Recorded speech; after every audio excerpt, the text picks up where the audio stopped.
escucháis?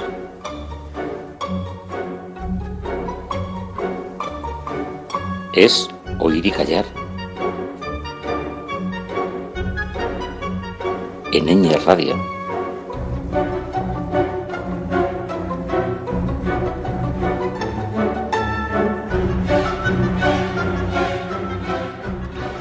Hola a todas y a todos, una semana más estamos aquí en Oír y Callar. En Ñ Radio tenemos una semana de música clásica, bueno, una semana más de sugerencias de música clásica y vamos a cumplir con nuestro compromiso de haceros unas nuevas sugerencias de música clásica. Primero la música compuesta por mujeres y después una música también que vamos a descubrir. Bueno, pues vamos a comenzar con Julia a los mandos de la mesa de sonido, Fernando al micrófono y vamos a comenzar, como siempre, con la música escrita por mujeres.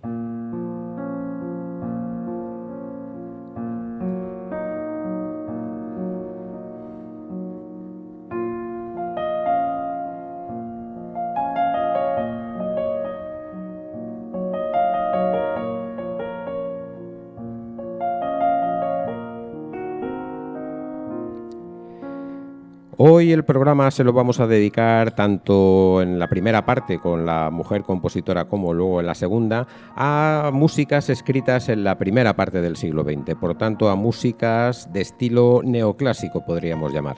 En el caso de la mujer compositora a la que nos vamos a acercar la mujer se llama Catherine Huber.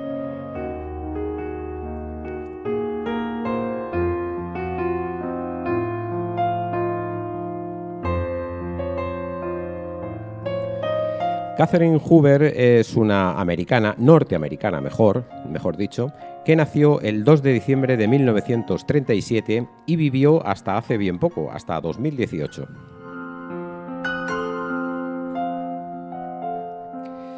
La familia de Catherine Huber vivió en Washington y después de vivir en Washington y por motivos de la guerra mundial, se tuvo que trasladar a Filadelfia. Esto fue al comienzo de la Segunda Guerra Mundial.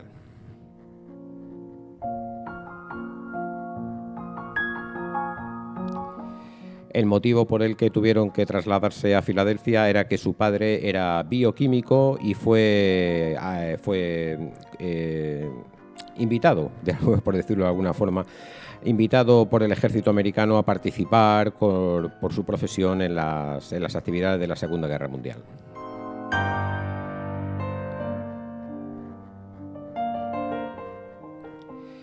La madre de Catherine Huber era pintora, artista y también editora, con lo cual tenía una sensibilidad especial para el arte y desde luego padre y madre estuvieron muy de acuerdo en despertar pronto el interés artístico y el interés cultural de su hija.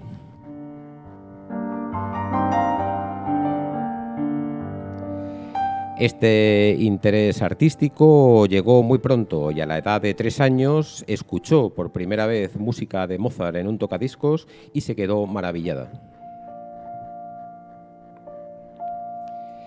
Esta impresión que le produjo la audición de la música de Mozart hizo que aprendiera antes a leer sobre el pentagrama que sobre el papel. Es decir, antes aprendió música que aprender a escribir y a leer.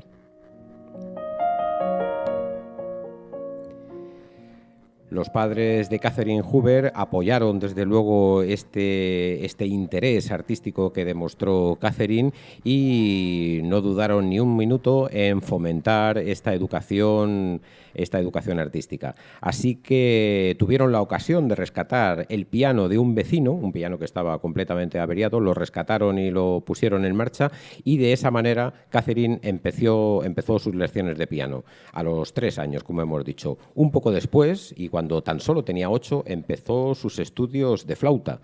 Es decir, que no estaba contenta solamente con un instrumento. Catherine era una voraz, devoradora de todo lo que estaba a su alrededor, de toda la música que tenía a su alrededor y aprendía todo lo que podía. Fue durante este tiempo que descubrió que tenía un oído perfecto, o lo que se suele llamar en música un oído absoluto.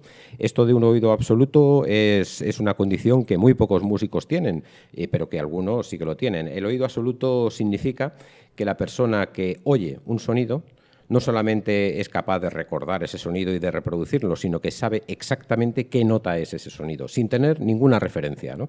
Oye un sonido, bien sea de un pájaro cantando, de un silbato, de una campana, de cualquier sonido, de un claxon de un coche, y sabe si ese sonido es un mi bemol o es un la sostenido o es un re o lo que sea, ¿no? Eso es tener oído absoluto.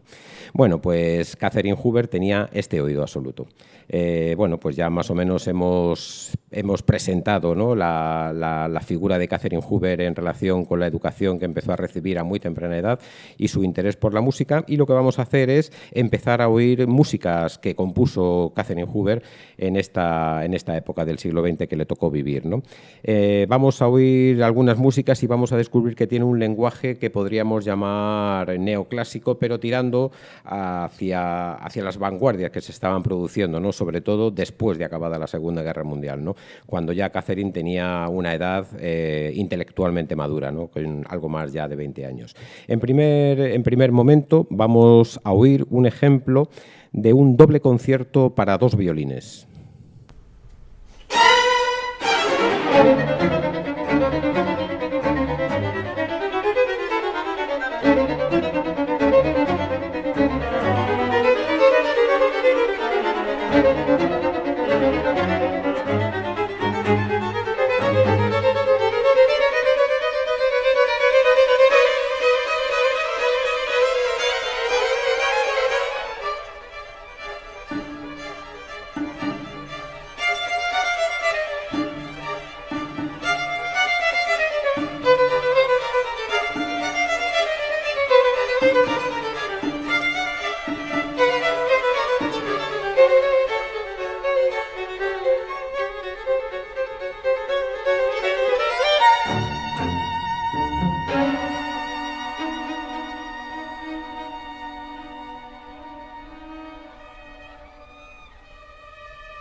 hay que comentar que Catherine Hoover, al final de su carrera musical y viendo un poco el devenir que había llevado la educación de los niños dentro de la música, esa educación tan temprana, pues hay que señalar que a pesar de que ella recibió una educación en una edad muy temprana, sin embargo, a nivel general, ella criticó esta costumbre que hemos tenido, tenemos y seguramente seguirán teniendo los padres de meter a sus hijos en una educación musical a muy temprana edad, ¿no? Bueno, ella pensaba que no era lo más conveniente. Bueno, es una opinión más. Catherine Hoover comenzó sus estudios académicos, oficiales, por decirlo así, en la Universidad de Rochester en 1955, con algo menos de 20 años. Y después de 2 años de estudios generales, además de la Universidad de Rochester, fue aceptada en la Eastman School of Music. Hay que decir que tan solo con unos pocos años más adelante, es decir, casi 4 años después y apenas habiendo cumplido los 22 años, se graduó con una licenciatura en música, en teoría de la música, y un certificado también como intérprete de flauta. Hay que también señalar que su presencia en las clases de composición le dejaron una mala impresión. Y Catherine Hoover comenta en sus memorias lo siguiente, y abro comillas: no había mujeres involucradas en la composición en absoluto. Me desanimé bastante. Ser la única mujer en mis clases. No me prestaban ninguna atención. Cierra comillas. Bueno, eso fueron algunas de sus experiencias en el mundo académico. Bueno, vamos a continuar escuchando música de Catherine Hoover y en este caso vamos a oír una música escrita para piano. Y la obra se titula así, simplemente, Pieza para piano.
Catherine Hoover asistió a las sesiones de verano de Yale en el año 1960 y 61, donde también continuó con sus estudios de flauta, ya que la flauta era para ella un instrumento tan importante o más que el piano, ¿no? Ya que ella se dedicaba a la interpretación también de la flauta. En estas sesiones de verano de Yale, además de flauta, también siguió con los estudios de teoría de la música y de composición. Y más tarde escribió ella misma en sus memorias el gran agradecimiento que le debía al profesor de flauta que encontró en estas sesiones de verano, que no era otro que además fue su mentor, que de nombre William Kincaid. Ella dijo que este profesor de flauta le enseñó más sobre música que cualquier otro compositor, no solamente sobre flauta, sino que le enseñó música en general, ¿no? Estaba muy agradecido al tutelaje que ejerció sobre ella. Huber también participó en organizaciones artísticas dedicadas exclusivamente a las mujeres, ¿no? Y ha trabajado para dar a conocer al público la obra de otras mujeres compositoras que antes que ella pues ha conocido la importancia de sus obras, pero que como estamos descubriendo, ¿no?, en esta serie de programas, la música de muchas mujeres compositoras está silenciada por la historia, ¿no? Así que en aquellos años, ya a finales de los años 60 y primeros de los 70, comenzó a trabajar en el Women's Inter Art Theater de Nueva York. Y este trabajo que estuvo desarrollando en este centro, rescatando la obra de mujeres compositoras, duró hasta el año de 1977. Bueno, vamos a continuar escuchando obras de Catherine Huber. En este caso vamos a oír un interesante cuarteto de cuerda. En concreto, de los cuartetos de cuerda que ella compuso, pues vamos a oír el número 2.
Hay que reconocer, desde luego, que la música de esta mujer, ¿no?, de Catherine Hoover, es, desde luego, originada en las tradiciones neoclásicas, como habíamos dicho al principio, pero no era una mujer, desde luego, que tenía miedo a enfrentarse con las vanguardias y a ese lenguaje moderno que en la segunda mitad del siglo XX pues, no le tenía miedo a las disonancias, a los ritmos contrapuestos, a las polirritmias, a la politonalidad, etcétera, ¿no?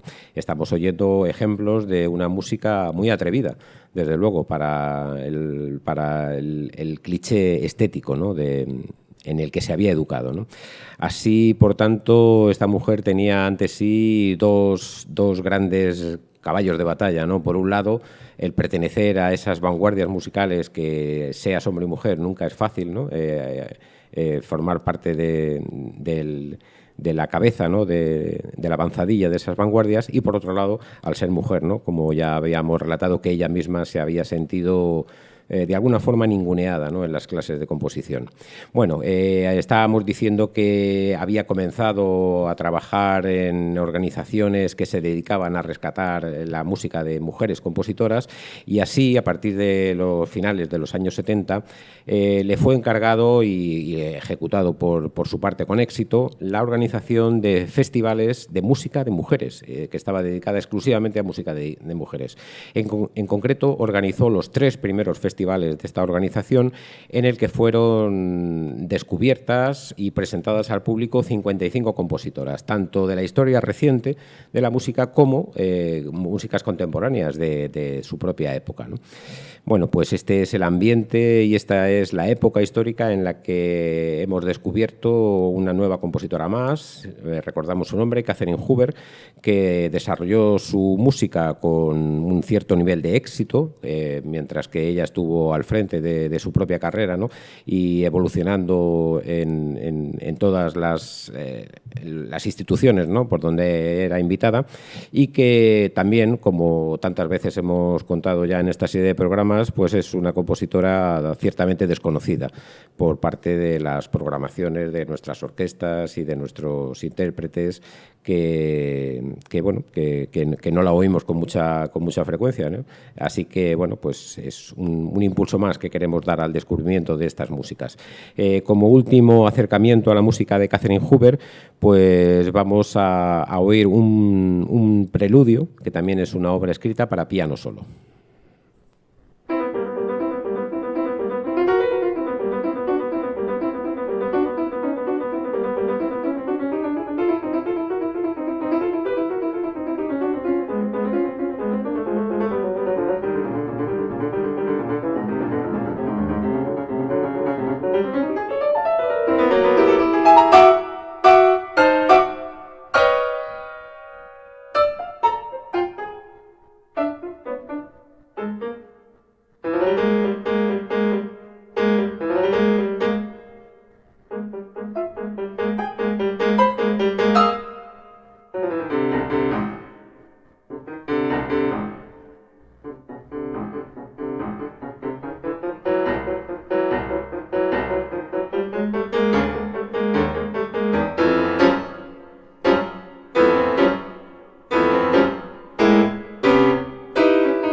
Y vamos a continuar con nuestra segunda parte del programa, que también, como habíamos dicho al principio, iba a estar dedicada a un compositor que comparte en algo algunas fechas, ¿no?, en lo que se refiere a la existencia de esta compositora que hemos tratado antes, ¿no?, de Catherine Hoover.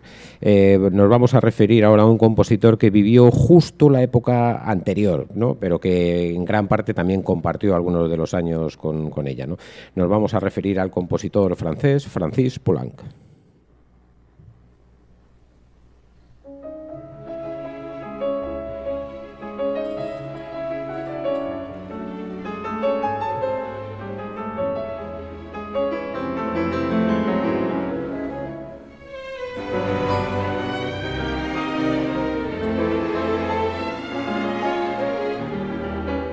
Y como siempre, pues vamos a ir contando algunas cosas mientras que oímos una música de fondo. Esta música de fondo que estamos oyendo es su concierto para piano y orquesta.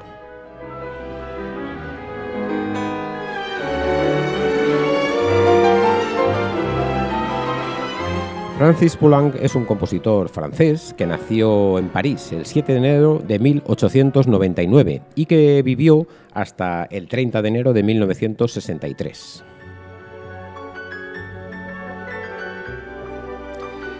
La obra de Francis Poulenc se caracteriza por la presencia de dos conceptos usualmente contrarios, lo profano y lo religioso.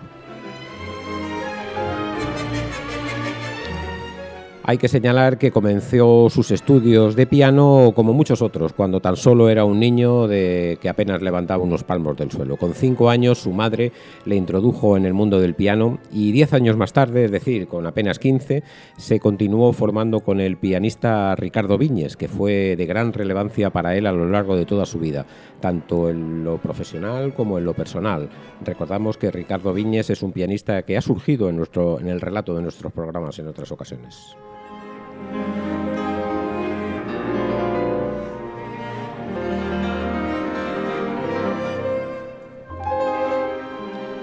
A pesar de que la vida que le tocó vivir a Poulenc fue una vida que estuvo rodeada, desde luego, por contextos bélicos, ¿no?, desde la Primera hasta la Segunda Guerra Mundial, esto no le impidió seguir componiendo, seguir estudiando y seguir avanzando en el mundo de la música. Y así también pudo conocer allí en París a músicos como Stravinsky o Arnold Schoenberg.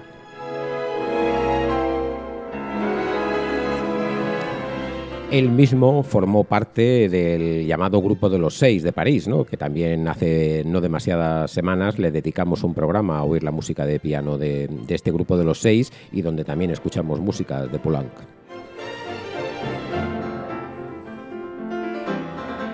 Es en estas fechas cuando, también lo contamos en aquel programa, Poulenc reconoce abiertamente su homosexualidad que le lleva a desarrollar diferentes crisis de carácter depresivo. Pero hay que decir que estas crisis depresivas no le supusieron un gran problema, pudo salir de ellas, las pudo doblegar y pudo continuar adelante con su vida. Así que desarrolló a lo largo de su carrera musical una intensa actividad creadora y en el doble plano que habíamos dicho antes, tanto religioso como profano. Así en lo religioso compuso mucha música coral, por ejemplo un Stabat Mater, un Gloria, etcétera, y en el otro orden de músicas, pues bastante música instrumental, bueno, como el concierto para piano que estamos escuchando de fondo, un ballet que se llamó El baile de máscaras, también el concierto campestre, que es el que vamos a oír en este programa, mucha música de cámara, etcétera.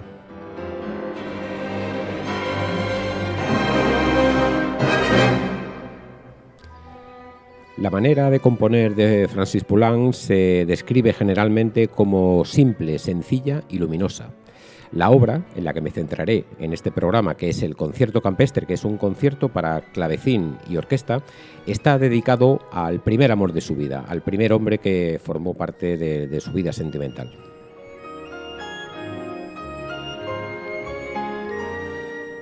Hay que decir esto porque es relevante para el desarrollo de su música. Como hemos dicho antes, Francis Poulenc era un hombre religioso y este reconocimiento de su naturaleza sexual le producía un conflicto entre sus principios religiosos y su fe y luego pues su propia realidad. Así que muchas de sus obras fueron dedicadas a algunos también de sus amantes y de sus amigos que conocían con mucha profundidad lo complicado de su vida.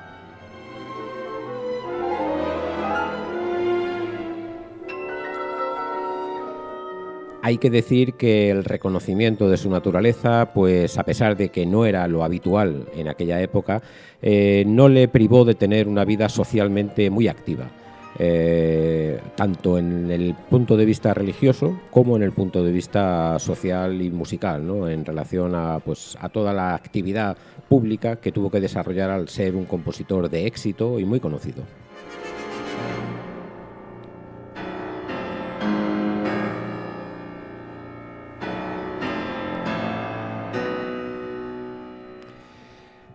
Centrándonos poco a poco ya en la obra que vamos a escuchar de Francis Poulenc, que es el Concierto campestre para clave y orquesta, quizá vamos a empezar señalando que se trató de una obra que al principio no pasó de ser, pues eso, un curioso entretenimiento musical en el que se desarrollaba con cierta maestría lo que había aprendido de la música barroca y de la música clásica, y que otros compositores más viejos que él, como Stravinsky o Erik Satie, le habían animado a hacer experimentos con ese tipo de músicas, ¿no? Entonces, podemos pensar que este concierto campestre pues, empezaba a ser, pues eso, un divertimento musical.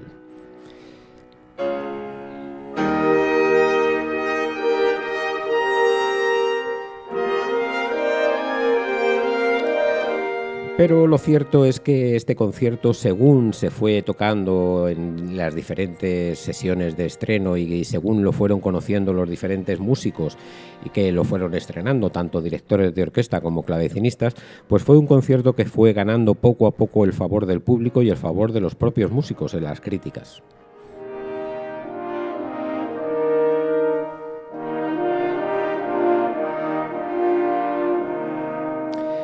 Hay que decir, por tanto, que este concierto campestre, que al principio y en los primeros reconocimientos de la historia de la música en cuanto a la obra de Poulenc, pues no pasa de ser, pues eso, pues una obra curiosa, pues hay que señalarlo ahora como una de las obras fundamentales en la música de Francis Poulenc. Así que, sin más, pues vamos a pasar a escuchar ya el concierto campestre, que es un concierto que está dividido en 3 movimientos, y lo que vamos a hacer es, bueno, pues como casi siempre, ¿no? Os voy a explicar un poquito al principio de cada movimiento en qué consiste un poco lo que vamos a escuchar para tener así una mejor audición de este concierto. El concierto campestre es, como has dicho, para clavecín y orquesta y fue, fue creado entre los años de 1927 y 28 y fue encargado, es una obra de encargo que le hizo una famosísima clavecinista que andaba por la época y por París en aquella época. El nombre de esta clavecinista era Wanda Landowska y entonces lo que hizo fue simplemente encargarle un concierto para que lo tocara ella. Una vez tocado y estrenado este concierto, Wanda Landowska no se cansaba de decir que adoraba este concierto y que le gustaba tocarlo mucho porque tocándolo se sentía despreocupada y alegre. Wanda Landowska fue responsable de que no solamente Francis Poulenc, sino otros músicos de la época también compusieran música para el clave, ¿no? Y así, por ejemplo, tenemos el concierto para clave que también compuso Manuel de Falla y también la inclusión del clave en la obra de Falla, El retablo de Maese Pedro. El estreno público de la obra Concierto campestre tuvo lugar el 3 de mayo de 1929 en la Sala Pleyel de París, con Wanda Landowska al clave, por supuesto, y la Orquesta Sinfónica de París en el papel de orquesta, lógicamente. Hay que recalcar que esta forma de componer supuso un reto, algo inusual para los músicos de la época, pero que Poulenc afrontó con cierta solvencia, ya que lo que habría de enfrentar es al clavecín, que es un instrumento que tiene un sonido pues muy limitado, con toda una orquesta sinfónica que, lógicamente, puestos a tocar, pues la orquesta sinfónica iba a tapar siempre al clave, ¿no? La maestría en la composición de este concierto consistía en equilibrar perfectamente el sonido de ambos, tanto de la orquesta por un lado, del clave por otro, y de hacerlos conjugar de tal manera que en ningún momento la orquesta tapase al clavecín y viceversa, ¿no? Así que, bueno, esta es una de las realidades o de las dificultades técnicas que tuvo que superar Francis Poulenc, como también han tenido que superar, por ejemplo, los compositores que han realizado música para guitarra y orquesta, ¿no? Que es un ejemplo también muy parecido, ¿no? La guitarra es un instrumento con un sonido muy limitado, pero que, sin embargo, a la hora de componer música para guitarra y orquesta, pues hay que equilibrar todos estos aspectos para que todo esto suene bien. Una cosa más, una última cosa antes de empezar a oír este concierto campestre, y es que hay que hacer referencia a que las alusiones continuas que hace Poulenc para beber de la música histórica a la hora de componer este concierto son del barroco. ¿Y por qué del barroco? Lógicamente, porque el clavecín era un instrumento no solamente común en la época barroca, sino un instrumento protagonista. El clave era un instrumento que, tanto en términos de estructura como de lenguaje melódico y armónico, pues era un instrumento fundamental, y podríamos decir que era el instrumento rey en la época, ¿no? Como por ejemplo ahora sería el piano, ¿no? Dentro de la música clásica.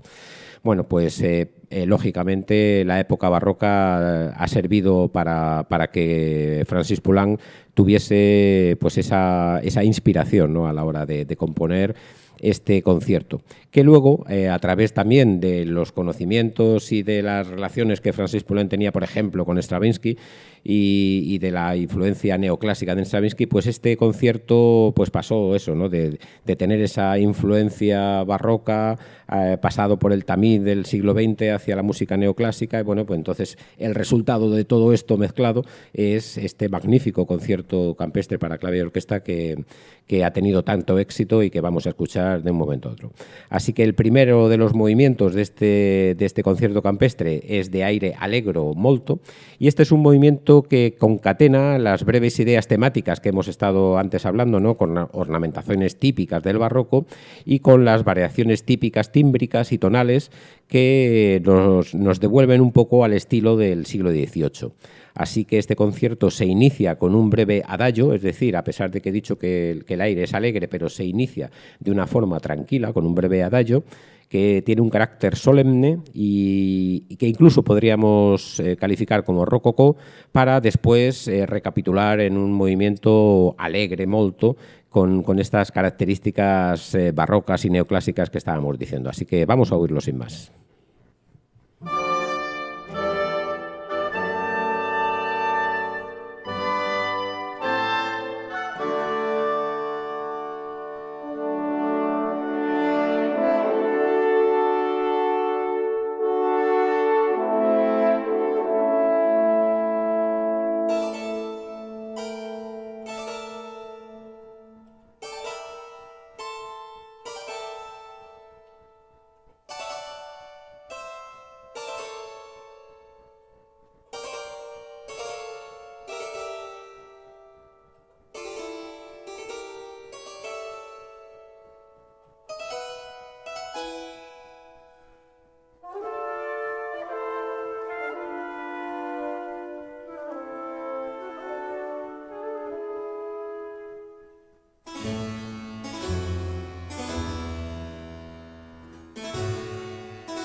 El segundo movimiento que viene a continuación tiene un aire andante, es un movimiento de siciliana. Por tanto, se trata de un movimiento movido, valga la redundancia, y que su característica es que está trufado de un lirismo y de una melancolía. Ambas cosas son las características de este segundo movimiento. Además, en este segundo movimiento está inserta la cadenza del solista, que se expone como si fuera un recitativo de un cantante.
El tercer y último movimiento de este concierto campestre tiene un aire presto y es, como digo, es el final del concierto. Se inicia con un canto a solo del instrumento solista, lógicamente, del clave.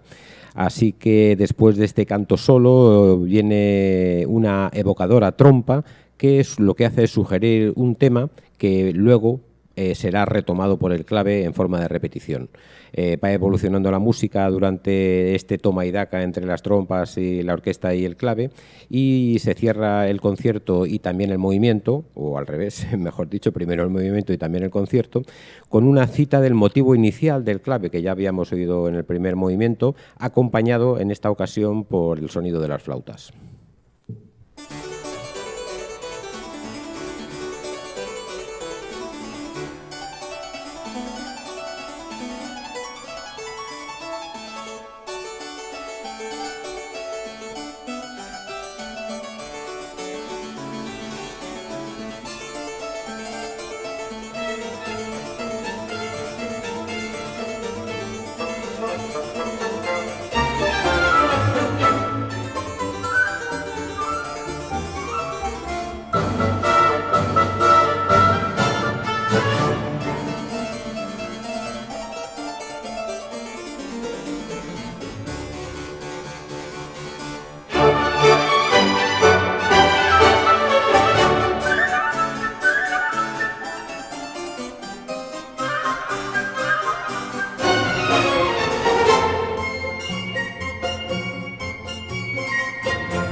Bueno, y este ha sido el concierto campestre de Francesc Poulenc, una excelente obra de principios del siglo XX que, como decía, cuanto más pasa el tiempo, más éxito tiene y más querida es, tanto por directores de orquesta como por clavecinistas. Bueno, pues esperando que os haya gustado este programa que os hemos presentado y que la semana que viene tengamos un nuevo encuentro de música clásica aquí en Oír y Callar, en Ñ Radio. Adiós. Eso es todo, amigos.